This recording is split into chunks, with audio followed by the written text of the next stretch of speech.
Going to allow a few more moments for students to filter in and then just go over a few important details and we will get started.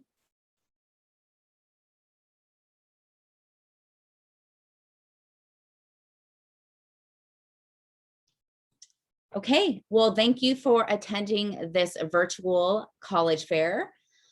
This part is incredibly important, and I'll make sure I put a reminder in the chat for all of the students. If you would like to ask a question to any of our panelists, the best way to do that is at the bottom. There's a Q&A button. So if you have a question for one of the institutions or maybe a blanket question for all of them, just click the Q&A button and you can ask the question and they will be able to answer throughout this 45-minute session. They cannot see you, they cannot hear you. So the best way to contact institutions or ask questions is the Q&A button, or if they give their contact information, of course, you can contact them outside of this virtual fair. Just again, this is recorded, your camera and microphone are off. The Q&A is the best way to communicate. There are more sessions available, so you can sign up for more sessions in the same place that you signed up for this one. And this recording and everything in the chat and Q&A will be available in less than a week at strivescan.com/Illinois. We are going to kick it off with Emmanuel College.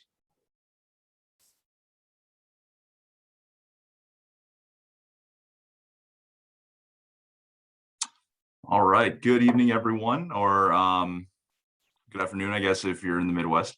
My name is Sean Lee, I'm one of the assistant directors here at Emmanuel College.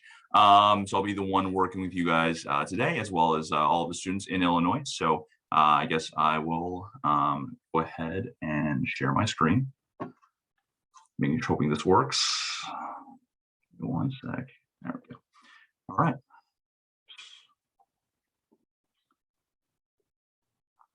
Cool. All right, awesome. So we're Emmanuel College. A little bit more about us.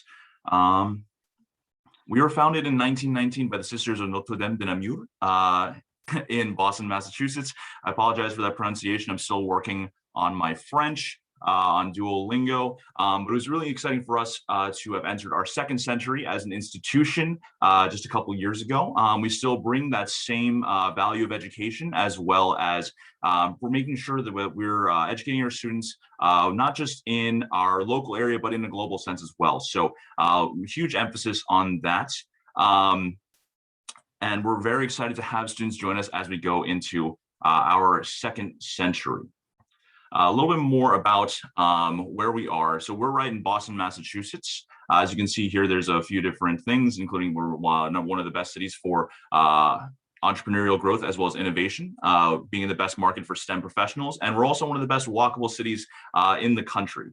There's a number of great museums, shops, restaurants, as well as championship sports teams in our local area. Fenway Park is about a 13-minute walk from our campus. So definitely in a great location in terms of education, internships, all the like.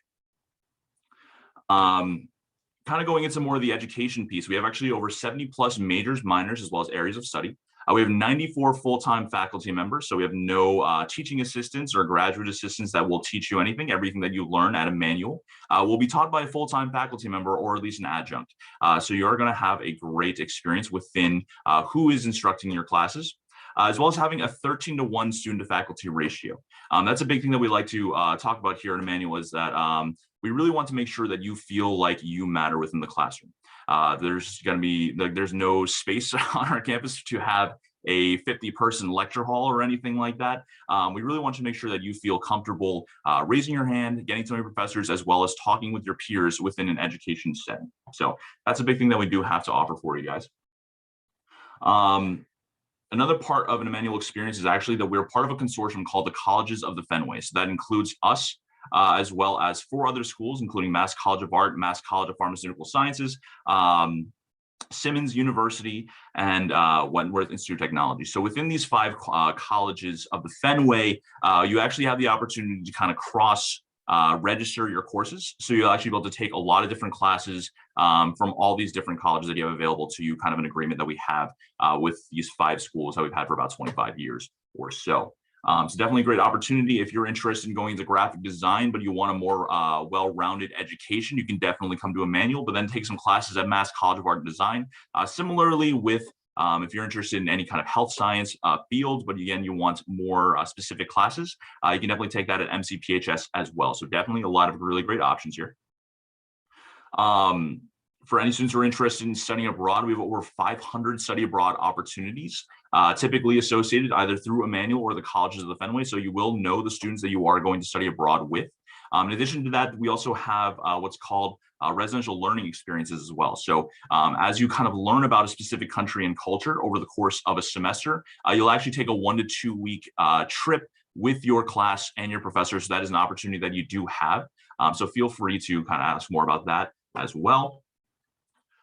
Including kind of our organizational piece. We have over 100 student clubs, organizations, and activities. So all different things that you might have interest in, ranging from academic clubs to more social groups, as well as diversity and inclusion, all different kinds of things that we have to offer here at Emmanuel. As well as 16 Division III sports teams. So that's a big thing that we do. We compete in the GNAC conference. So definitely another interest if for students who might be interested in continuing their their athletic career after high school. So something to definitely keep in mind. Kind of going into the application piece itself. So we are Common App exclusive, meaning that everything that you do in the Common App is what we're going to evaluate. There's no additional applications or essays, nothing along the like. Everything that you do in the Common App is what we read. In addition to that, there's no application fee for Emmanuel if you apply online. So definitely take advantage of that. If you're interested in going to a school in Boston and you don't really, you're concerned about Common App fees and everything like that, that's definitely something to take advantage of. As far as what we require within your application itself, we do require your essay as well as transcripts from any of the high schools you may have attended, 2 letters of recommendation, either from a school counselor, and an academic teacher, a TOEFL score, if applicable, again, for our international students might be joining us tonight. Aside from that, we are a test optional institution, meaning that we don't require the SAT or the ACT. Aside from nursing, our nursing students, this past fall, we did not require the test scores for our nursing students. However, we're not sure what our plan is just as of yet in terms of the upcoming year. And for any transfer students who might be joining us, we do require both college and high school transcripts, course descriptions from all completed college courses, a dean's evaluation report, and at least 1 academic letter of recommendation. Kind of going into, I thought I had a financial aid piece, that's fine. All right, so if you want to connect with us, feel free to follow any of our social media handles there on Twitter, Instagram, Facebook, and YouTube. On our YouTube, we do have a special series specifically for students who might be more wanting to understand the college process a little bit better. So definitely check that out. And again, my name's Sean Lee, and I'll be working with all students from Illinois. So feel free to reach out to me at my email, which is lees2@emmanuel.edu. And I think that's all the time I have. So send it back to you, Christy. Thank you. You're welcome to put any of that information into the chat for our attendees. Next up, we have John, Hopkins University. Awesome. Thank you very much. Let me get my screen share ready here as well. We are going bullet fast. Scroll back to the beginning here. So trying to hit as many points as possible in 6 minutes with you all. Again, thanks for spending the time tonight. My name is Jeremy Parks. I am the admissions rep for Illinois from Johns Hopkins University. We're located in Baltimore, Maryland. So Hopkins was founded in 1876. We're the nation's first research institution. So we were the very first school that looked at research, put that at the forefront of what we're doing, continuing to probe existing knowledge, to expand the existing knowledge into new knowledge. A lot of Nobel Prize laureates, a lot of very famous scientists, doctors, you name it, have come through. But as you can see at the bottom as well, we are a very diverse institution with a lot of different schools across our institution. So very similarly to Emmanuel, again, if you want to take classes in any of these schools, whether it be the School of Advanced and International Studies, which is actually located in downtown Washington, D.C., or performing internships or shadowing at our medical school, those are all things that are applicable for you as well throughout your undergraduate career. One of the big stressors here at Hopkins as well is on overall academic freedom and choice. So we do not have a core curriculum at Hopkins, which means that there are no courses that every student is required to take in order to graduate. There are no hard and fast requirements that every single student is going to need to meet, which leaves you in a position to really dictate what you want to do with your schedule. So as you can see with those 52 majors and 46 minors, we have over 60% of our students that are graduating every year with at least a double major or at least a major minor combination. So a lot of ability to mix, match, whether that be in the sciences, whether it be in engineering, in the humanities, all of those things are really built into, again, the fact that the curriculum is flexible enough to allow you to do that. Similarly as well, our classrooms are very intimate. We have a 7-to-1 student to faculty ratio. Our average class size is 24, but over 3/4 of our classes fall under 20 students. So you definitely have some intimate spaces in the classroom to get to know your professors and your peers really well as well. Outside of the classroom too, I did mention that Hopkins was the first research institution in the United States, something that we really hold dear. We put a lot of resources, we put a lot of energy into our research opportunities for our undergraduate students. So ultimately, we wind up spending more money on research every year than any other institution in the United States. Last year, it was right around $2.56 billion, which is a lot of money. For context, it exceeds the next closest institution in the United States by over $1 billion. So you really do have Hopkins on a research plateau up here, and then the rest of the field coming in behind in terms of the research spending, which really opens up unparalleled opportunities for you to get involved in undergraduate research as you wish. It's not a requirement, much like the curriculum. We don't force students to do research if they don't want to. It's very much a your choice opportunity, but about 80% of our students will take advantage of some type of research opportunity during their undergraduate career. Similarly, we also have a lot of study abroad opportunities for you to be able to get out of the classroom and explore, including 2 branch campuses that are actually a part of Johns Hopkins in both Nanjing, China, and Bologna, Italy, as well as hundreds of other partnerships with universities around the world, depending on where it is you want to be. Looking at the on-campus aspect as well, we would be remiss if we didn't talk about being involved on campus. One of the things that we really are looking for in applicants is that you are involved in your school community, that you're involved in your local community, because we want you to be that ultimately when you come here. So our campus has over 400 different student organizations. They are all run by students, started by students. They manage the budgets, they make the decisions. It really is truly up to you and your autonomy to dictate what it is you want your experience to be here. If a club that you want to start doesn't exist already, a couple of friends and a faculty advisor automatically qualify you for university funding to be able to house your club. So whether that be any of these images that you're looking at on the screen, from performing arts to cultural affinity groups to athletics or beyond, we are, again, really welcoming and open to whatever it is you want to do here on campus. We are also located in Baltimore. We are a major metropolitan city. A lot of different aspects of Baltimore to enjoy off of our campus as well. Our main undergraduate campus is on the north side of downtown Baltimore, but you can walk the north end to the south end in about 15 minutes. So you definitely want to be able to expand outside of that bubble into the city.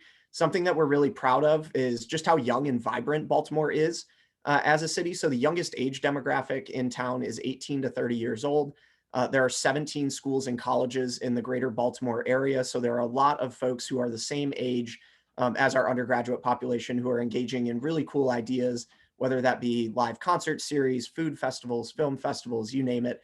We likely have it. It really is just a truly vibrant place to be, a very diverse place to be, and somewhere where we're going to encourage you to get out into that community as well. Here at Hopkins, we adhere to both an early decision and a regular decision deadline. Early decision is that binding agreement that says you know Hopkins is your first choice. If that is the case, you can apply under either the early decision 1 or 2 deadlines. There really are no differences in terms of chances for admission or anything like that between any of the early decision or regular decision deadlines. They just give you an opportunity to, again, demonstrate that initial top interest in the institution. And then if you go through the regular decision process as well, there is, again, no penalty for not being an early decision student. So we are about to put out our decision releases for our regular decision class for next year. We're very excited. If you have more questions about the application process itself, again, feel free to put those in the Q&A. Be happy to get to them as we move forward tonight. And then lastly, just want to touch on financial aid really quickly. This is something that has improved exponentially here at Hopkins over the last 2 years. Back around November of 2018, we were really lucky to receive a donation from one of our alumni, Michael Bloomberg, who you may have heard of before on the news. He donated $1.8 billion of his personal fortune to our financial aid process, which is an incredible amount of money. It's very changing for what we're able to provide. And now it guarantees a couple of things for all of our US citizens, permanent residents, DACA recipients, and undocumented students who apply for financial aid. So we are need blind, which means we don't see if you need financial aid as a part of the decision-making process. We are 100% need met, which means that anything that exists between the estimated family contribution that is generated by the school and your full sticker price of attendance, we cover entirely with a combination of grants and scholarships, things you don't have to pay back. And then lastly, we are a no loan institution as well. So we do not provide loans as a part of our financial aid packages. Again, the idea is that we're giving out enough money for everybody to get where they need to be in order to attend. So again, that was the really quick rundown in 6 minutes. If you have any questions for follow-up, we do have a really great college planning toolkit available on our website right now. That's also going to drop a lot of links for upcoming workshops that we run throughout the spring and summer as you may prepare for next year. And then if you want to connect with us as well, I'll leave these up on the screen as well as put them in the chat in a minute when we sign off and change over to the next presenter. But thank you all. Hope you want to continue the conversation with Hopkins. And again, any questions you have, feel free to put them in the Q&A. Thank you very much. Yeah, definitely put that information into the chat. Next up, we have Suffolk University. Hello, everyone. My name is Patrick Dean, and I'm the admissions counselor from Suffolk University. Let me get my screen share going for you all. And like I said, my name is Patrick Dean. I'm the admission counselor here from Suffolk University, who covers the entire Midwest region. So chances are, if you do decide to submit an application, it will end up on my desk at the end of the day. And to show you where we're located, I'm going to take you back to Boston, and we're located right in the heart of the city. You can actually see right behind me, my virtual background is downtown Boston. Right over my shoulder, right over here, you can see Sargent Hall, which is one of the main buildings that we have on campus, home to one of our law schools. And the one right over my back is 73 Tremont Street, which is where the admissions office is located, the library is located, and most of the other places on campus are. So you can see we're ingrained right into the middle of the city, and we are very much an urban campus surrounded by everything that Boston has to offer, with all the different tech companies, historical sites, coffee shops, MBTA stations that'll take you anywhere that you need to go in the city. And probably a really cool fun fact about us, Tremont Street right over here that runs right through the middle of our campus is actually where those championship sports teams take their parades whenever they win a championship. So we always joke around and say that a lot of our students end up turning into Boston sports fans because, you know, if they win a championship, your classes get canceled for the day because you actually can't get to them because the parade is going right through your street. Here at Suffolk, we have just over 70 undergraduate programs between the College of Arts and Sciences and the Sawyer Business School. Some of the top majors that our students like to go into is anything related to business, going into different entrepreneurship, finance, marketing, everything in that field, and even going into big data and business analytics, which is a field that has been rapidly expanding.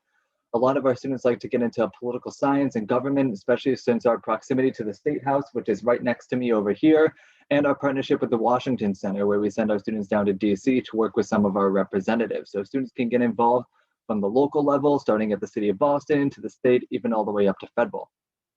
We also offer streamlined paths to advanced degrees at our school here, where you can do a bachelor's to master's program, where you spend your 4 years doing undergraduate studies, jump into 5th year and get your master's degree after that. We also offer a 3+3 law program, where you can spend your 3 years as an undergraduate student working with law school faculty while you're still an undergrad, and then transitioning into our 3-year JD program and get your bachelor's and Juris Doctorate in a total of 6 years. Right now, we have just under 5,000 undergraduate students on campus, maintaining an average class size of just about 21 and a student faculty ratio of just about 15:1. Probably my favorite statistic about us is 99% of our students are working or in graduate school within a year after graduation. Academics is going to be the keystone to any college experience, but it's not the only thing about your experience. We offer over 100 clubs and organizations that you can get involved in. I believe some of the top ones right now are the Black Student Union, Video Gamers Army, and Women in Business are rapidly expanding recently. We also have different programs like the Journey Leadership Program, where you can go on team building trips down to DC, Florida, and Barbados, and Student Government Association, who does a lot of great work promoting students on campus, making sure their voices are heard, and planning a lot of fun trips and events like when Post Malone came to campus to do a concert for us. We also offer a ton of alternative trips and breaks where you can go down to Washington, D.C. to work for racial justice and LGBTQ advocacy, go overseas to, I believe it was Cambodia to work for Habitat for Humanity, and even going out to the Grand Canyon to do environmental protection. We have 19 NCAA Division III teams. Sadly, we had to leave our friends down the road at Emmanuel from the GNAC conference, and we joined the Commonwealth Coastal Conference recently. Very exciting to be doing new competitions in there. We just started up this spring when they cleared athletics to play again. Kind of a fun fact about some of our athletics here, our women's ice hockey coach was actually playing in the National Women's Hockey League bubble recently for the Isabel Cup, making her the only NCAA coach to play in the National Women's Hockey League. And she was doing a great thing where she was donating all the proceeds from her t-shirt sales back to Suffolk for a charity called Suffolk Cares, which does a lot of great work for at-need students on campus. Really fun to get involved with athletics there. We also have a ton of study abroad and international experience opportunities for all of our students, with even our very own campus located in Madrid, Spain, where you can spend as little as a semester to as much as 4 years there if you want to do something like international relations. You can even choose to start your academic journey at Madrid or Boston, depending on what campus you want to go to first.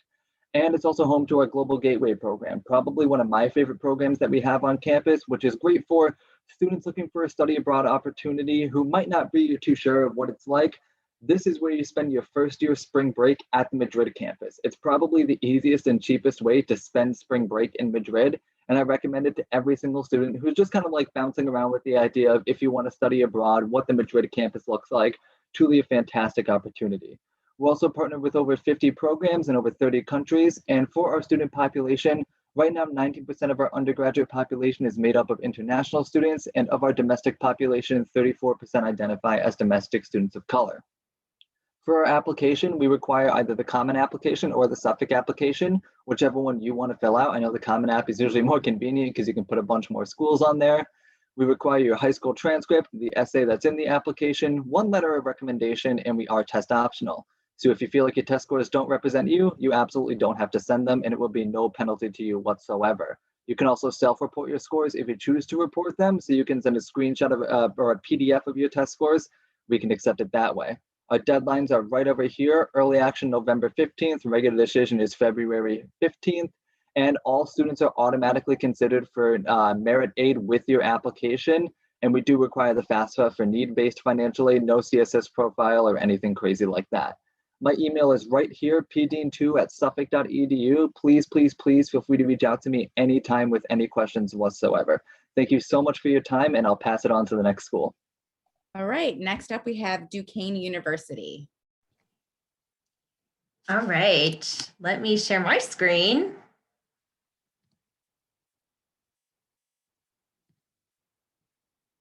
Okay.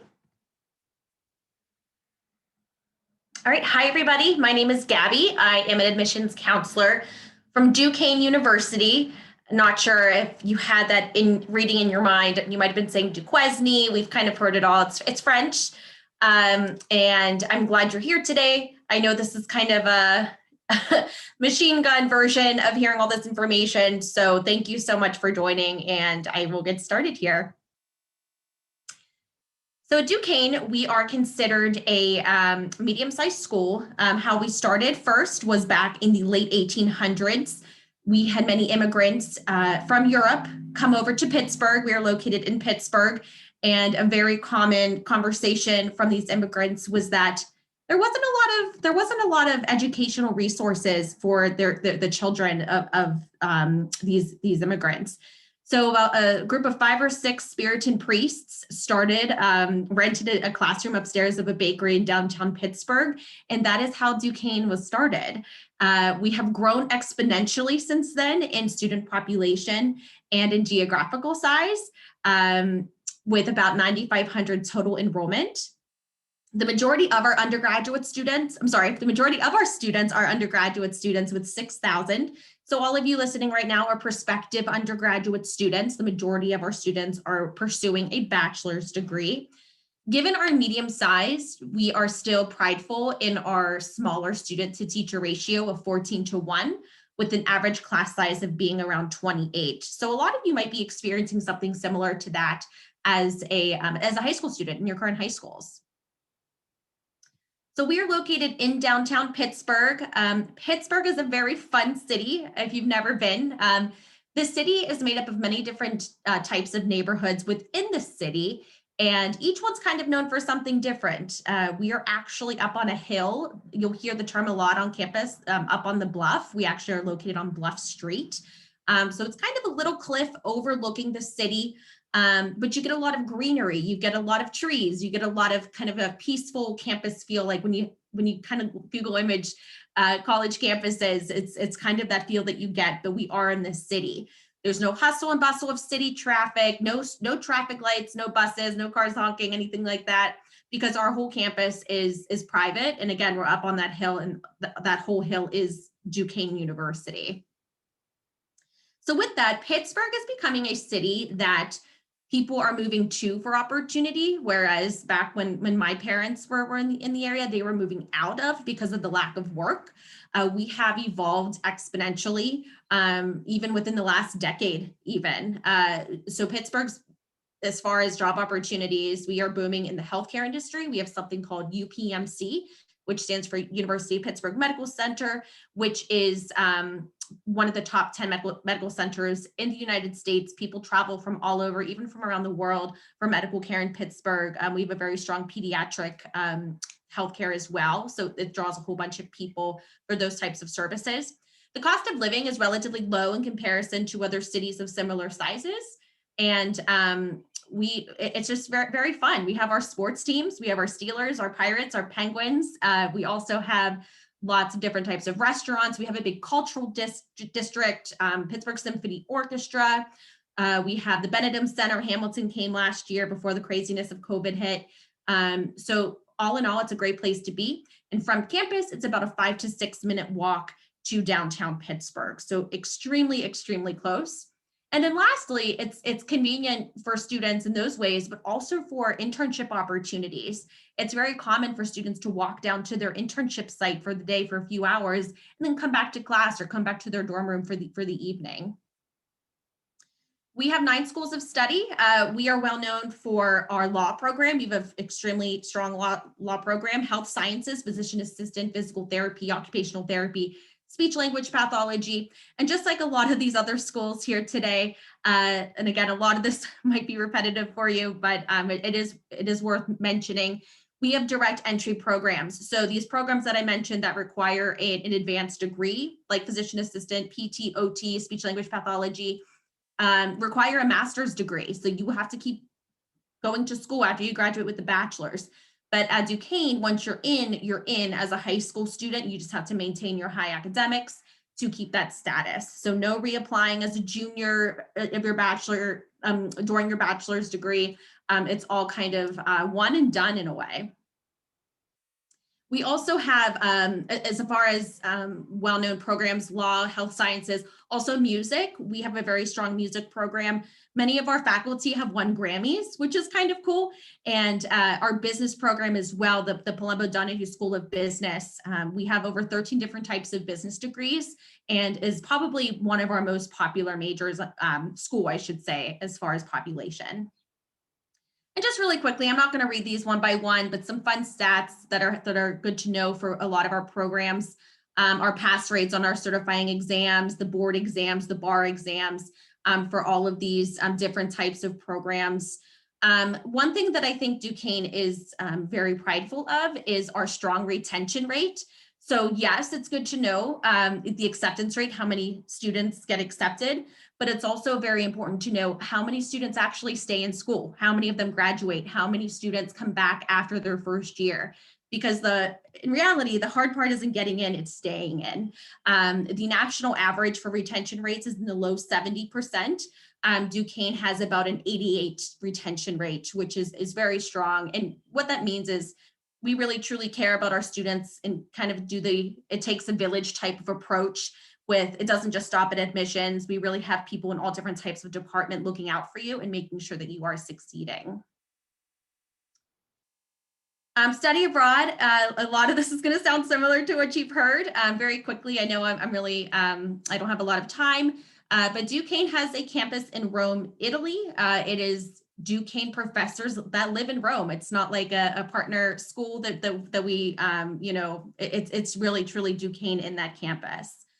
We have a Maymester term, which is about throughout the month of May, where you could study abroad, summer programs that are specific to majors. And if you want something that's very short, we have spring breakaway courses, which is a spring break trip to get these study abroad opportunities. We have over 250 student organizations. They could be academically related.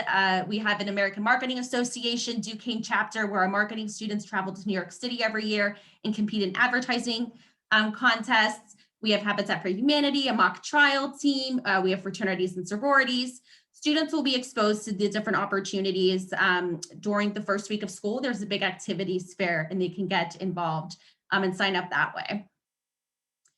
Career preparation starts year one, day one as a freshman, resume writing, cover letter writing, editing services, job and internship fair. We even have a mock interview where you can have a kind of a pretend interview with somebody to kind of give you the feel for it. We even have a professional closet of clothing that students can kind of get an idea of what's considered acceptable to have as far as attire when it comes to having interviews. Really quickly, our application opens in August. We are rolling admission. We have one exception to that. That is the physician assistant program. The deadline for that is affirmed December 1st with students committing by February 1st. Again, that's just for PA.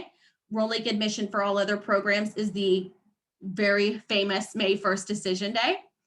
And as far as what's required to get accepted, a minimum 3.0 GPA, 1080 SAT, 21 ACT composite. We were test optional this year because of COVID. We don't know what we're doing yet. I think we're all kind of in that gray limbo area, but we hope to find out that information soon, and we will be very open with the communication when those types of decisions are made. Students are awarded a scholarship once they're accepted, anywhere from $6,000 a year to $20,000 a year. That's instantaneous, so students find that out, that merit scholarship amount, when they find out they're accepted. And your personal admissions counselor will go over the costs, and it's a cyclical process. So after acceptance, then we go over costs and out of pocket, what your bill will look like. And then spring, you will worry about your classes for fall. And that's when you slowly matriculate and enroll as a Duquesne student. So I'm going to put my information in the chat as far as other email addresses as well. Kind of a similar program. We have an opportunity for you to talk to current students at Duquesne and get your questions answered. Thank you. Next up, we have Syracuse University. Hello, everyone. Thanks for joining us tonight. My name is April Lynch. I am an Associate Director of Admission here with Syracuse University. I am actually located in the Chicago area. I'm one of the regional reps here and cover Illinois, Wisconsin, several other states. I'm very excited to be here tonight and get to start working with you guys.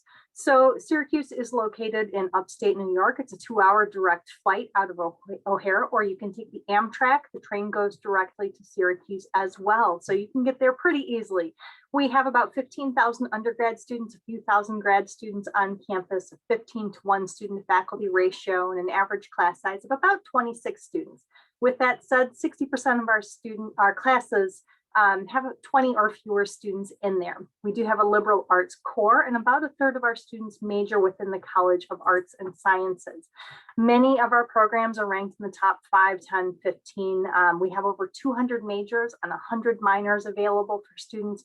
We love for you guys to go explore, try new classes, courses, see what's interesting to you. You will find on this slide here, anything with an orange asterisk, you can apply to that academic college as an undecided student. So if you are truly undecided, maybe the College of Arts and Sciences might be the best start because they can work with you and help you get to where you decide eventually you'd like to be.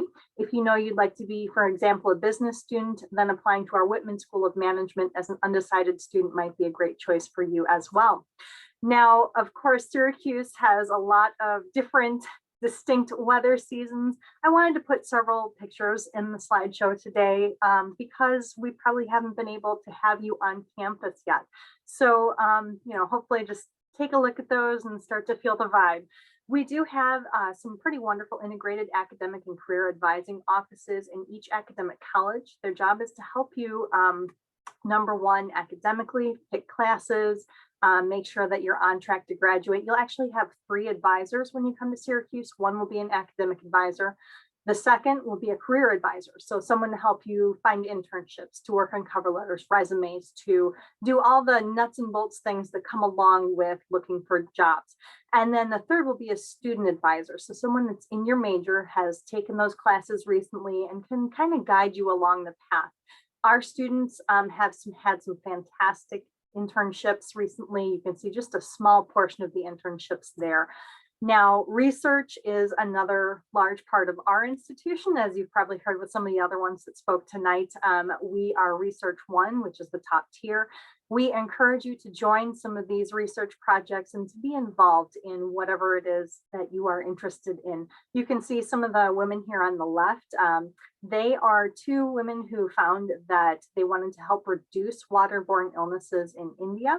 So they developed a sari that had a built-in water filtration system, and they are getting those into production.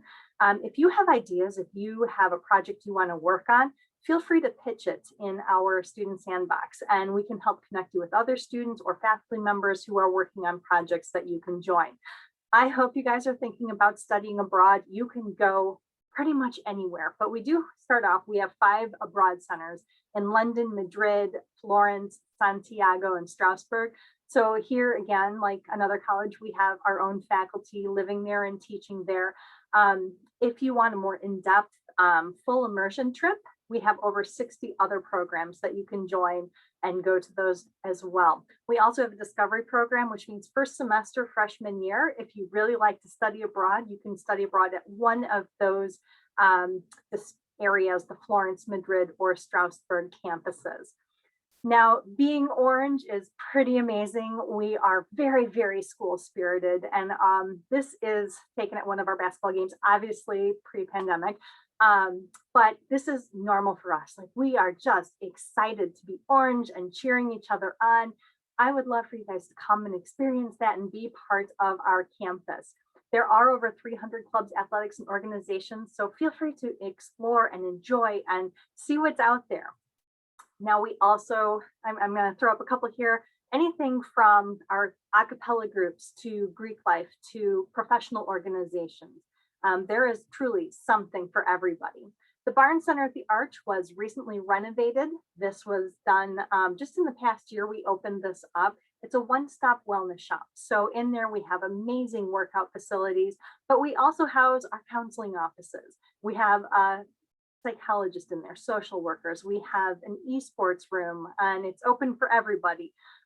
We have a mind spa, pet therapy. So if you need to snuggle with a puppy, there are puppies available. We want this facility to treat the whole person, the whole you. And it's doing a great job of doing this. So please feel free to walk into the Arch and check out what's in there. Go rock climbing, play a game or two, have some fun. The Shine Student Center is another recent renovation. This just opened in February. We are pretty excited about it, added in some new space in there for gatherings, for students to really engage in maybe small group discussions. We also expanded our cultural offices and brought them in from where they were on some of the outer locations around campus and placed them in the Shine because it's centralized on campus. We wanted to have easier access for our students who were using the Office of Multicultural Affairs, the LGBT Resource Center, the Disability Cultural Center. Living on campus is another awesome thing. We have, of course, traditional dorms. You can choose to live there, or you can live in one of our living learning communities. So living with other students who are a part of your major or activity. We find that students who are part of this really enjoy this and connect with the other students that much quicker as they go through. Once you become a member of Syracuse, you are forever Orange. You join the ranks of our amazing alumni who have gone and done wonderful things, but you join our community of people who truly love and care for one another. We have an 86% graduation rate where they are pursuing advanced careers or advanced degrees. Alumni are just amazing, giving back of their time, telling us about internships, opportunities. They want you guys to succeed, and they're willing to do just about anything they can to help you. And if this sounds great and you'd like to join our Orange family, we would love to have you do that. We are a member of the Common Application. You can either apply early decision, which is due on November 15th, or regular decision, which is due on January 1st. Same things are due for each application. So it'll be a the application fee, your high school transcript, the secondary school report from your counselor, 2 academic letters of recommendation from teachers that have had you in the classroom. We are test optional for the students in this current class and for the class the fall 22. So this year's juniors, you know, do what's right for you. If you'd like to submit test scores, you can. If you don't, that's great as well. We do encourage students to take advantage of our personal admission interviews. This is a chance for you to sit down for maybe 25 minutes and kind of chat. Let us get to know you a little bit better. Bring up the things that are important to you or that you'd like to make sure that we take into account and you know, think about as we're looking at you for admission. One more thing here, as far as affordability, we want to make sure that it is affordable for all students. So we automatically consider you for merit-based scholarships when you're applying. And as you apply, we ask you to fill out the FAFSA and the CSS profile as we use those to help create packages. Thank you so much. Have a great night, everyone. Thank you. If we could have all the panelists turn on their cameras. All right. So in the same order that you presented, I would love for you to share with our students what advice you would give someone going through the college search process. I'm starting with Emmanuel.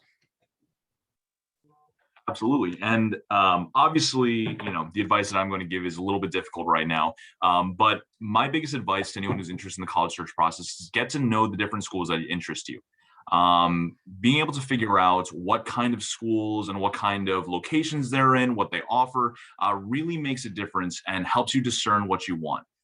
For some of you might be interested in going to a big state school. Some of you might be interested in going in more of an urban setting, but you're really not going to know until you at least are there, or at least kind of there in some kind of virtual way, as best as possible, I guess. But really being able to figure out what kind of school really fits you, what you're looking for in an education, really will make that a lot more worthwhile. Yeah, I think echoing off of that, one of the ways that you get to know about different schools is by asking questions. I was a first generation college student myself, so I didn't have family members who had gone through the process or people I could lean on for information. So I was always very hesitant to ask questions. I felt like it was annoying, or like I was being a bother, or I was just showing that I didn't know as much as other people, which was like very uncomfortable. So definitely feel comfortable asking questions. If there are things that we talk about that we just busted through in 6 minutes as fast as we could, please expand on them. Ask questions so that we have an opportunity to explain more in depth what those things mean, how they can affect you, and how, again, those are going to shape your interest in different schools. So don't be afraid to ask those questions. Definitely be proactive. You're going to get the best information that way. That's going to ultimately lead to you making the best decision for yourself, and so that you have the most happiness moving forward. That's awesome. I agree with that too. I agree with everything Sean said too. Get a good feel for your schools and doing exactly what you're doing right now, looking at a diverse range of schools too. Look at schools in the city, look at schools in a rural setting, look at schools that are big, small, a little bit out of your price range, definitely in your price range. Apply to everything and look at everything across the board just to kind of see where you might fit in, because maybe you tour Boston and you fall in love with it. Maybe you tour Boston and you really don't, and then you go to that rural school and then you absolutely fall in love with that too. So just look at all those offerings, and please, please, please utilize us as resources. We're here to help you out as much as we can. I always joke around, I call myself an admission counselor, not a denial counselor, because I really want to try to help you get into the university and answer any questions you have and guide you along the process. Yeah, our job really is to, you know, I know we all have kind of our own little names, but I like to say we're kind of like your little personal assistant for anything with the college. Hey, did you file your FAFSA? Hey, we're missing your transcript. Hey, you know, your mom called me. I'm just giving her a call back. You know, it's gotten to the point where I've been invited to graduation parties of students. That's how closely we work with you. We want to help you. So don't be shy. Also, quickly, I want to mention there are hundreds and hundreds of schools out there, and it's very common for students to use a type of tool. I know the College Board has one where you kind of take those quizzes, what you're looking for, what type of student you are, and then results come based off of your survey. And there's probably a whole bunch on that list you've never heard of. So be open-minded. You know, working in Pittsburgh, we have people loving our sports. A lot of students want to go to Penn State because they love the team, and then they go and visit and they're like, oh my gosh, it's huge. Nothing wrong with Penn State. My whole family went to Penn State. But to kind of get the gist of, kind of following your own heart. Again, agree with everything that everyone has said so far. I'm going to kind of go the nuts and bolts route. There are going to be a lot of deadlines coming up. There's a lot of information for you to keep track of. So my advice is to have a Google Sheet or have an Excel file that you can share with the adults in your life who are helping you with this process. Write down the college names, the due dates for your application for the FAFSA, for any scholarship applications. Write down qualities that you enjoy about the colleges. So maybe a pros list and a cons list for each one, so that you can easily work your way through the information. And it's clearer to you as you're looking at this why you enjoy a place, or something that stood out and is special about it, or something that maybe turned you off about this particular college or university. And it's just a great way for you to track the information that's important for you as you're going through this process. All really great advice. Oh, go Really ahead. quickly. Sorry, Christy. Also make an email address just for colleges. So gabbycollege@gmail.com, because we inundate you with emails and it's easier to keep everything in track. That's a really good piece of advice. So thank you for adding that in there. Well, thank you, panelists, for your expert advice, and all of the nicknames and things that you give yourself are so accurate, because you're there to make sure that you do what's right by the students making these really incredibly important decisions. So thank you. Thank you, students, for showing up. When you close the screen, there'll be a quick 4-question survey. There are more sessions available, and this recording and the chat and all the Q&A will be available at strivescan.com/Illinois. Thank you so much. Stay safe and have a great night.